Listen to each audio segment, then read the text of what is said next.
You ask Tiger to solve. This deals with linear equations with one unknown. The final result is x equals 1 over 2. Let's solve it step by step.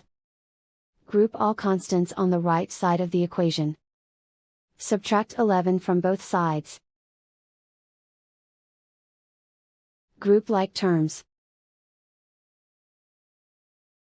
Simplify the arithmetic.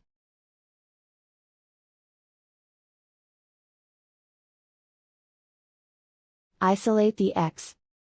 Divide both sides by -4. Cancel out the negatives.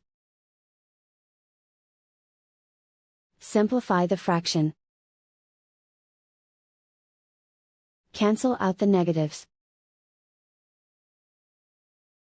Find the greatest common factor of the numerator and denominator.